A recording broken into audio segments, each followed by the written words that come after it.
fast-paced, first-class joyride of lavish living as we check out the fortune-building careers and businesses of the extremely rich and famous and the incredible indulgences that come with it. From their lifestyles filled with non-stop VIP treatment, endless entourages, and $1,000 face creams, to fleets of cars, massive estates, and multi-million-dollar wardrobes, this is the fabulous life of the Gilded Age.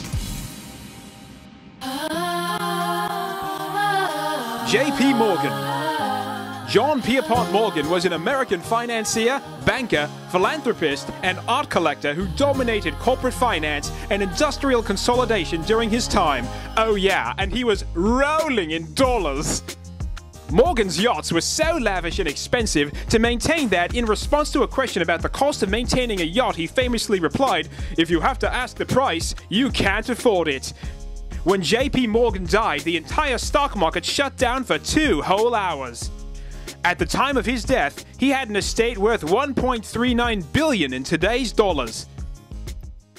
I am an expert on gems, and I would say that J.P. Morgan had the finest collection of gems in the United States, or even the world. I assembled his personal collection, and it had over 1,000 gems in it. John Davidson Rockefeller Sr. Rockefeller revolutionized the petroleum industry and defined the structure of modern philanthropy. In 1870, Rockefeller founded the Standard Oil Company and ran it until he retired in the late 1890s. He kept his stock, and as gasoline grew in importance, his wealth soared and he became the world's richest man and first US dollar billionaire, and is often regarded as the richest person in modern history.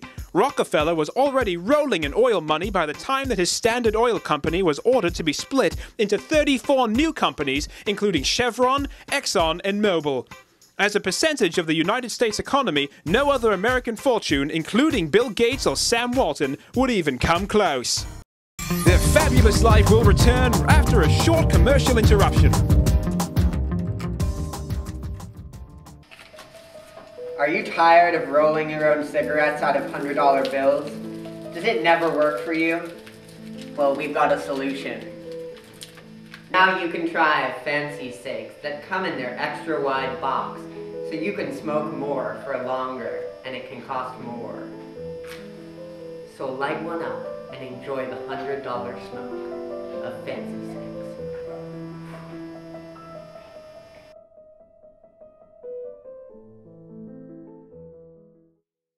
And now we return to the fabulous life.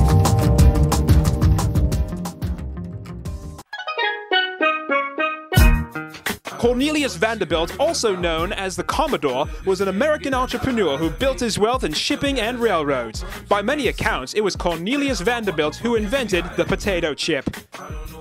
I'm Mr. Vanderbilt's head maid, and when we're not working in his estate on Fifth Street in New York City, we move to a summer house in Newport.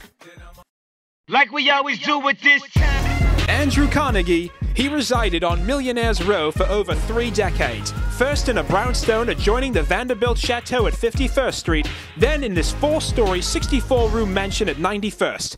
Carnegie's crib is pimped out with new technology like heating and cooling, with 3 entire furnaces downstairs. I work for Andrew Carnegie, and I would say that on a cold day, we use about 2 tons of coal to heat the house. So we installed a railroad track to help move it around.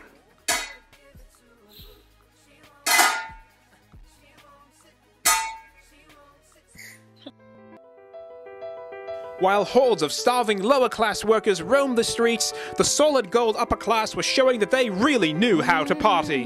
From their parties to their homes, they were the fabulous gilding on what might have also been called an age of corruption and social economic disparity.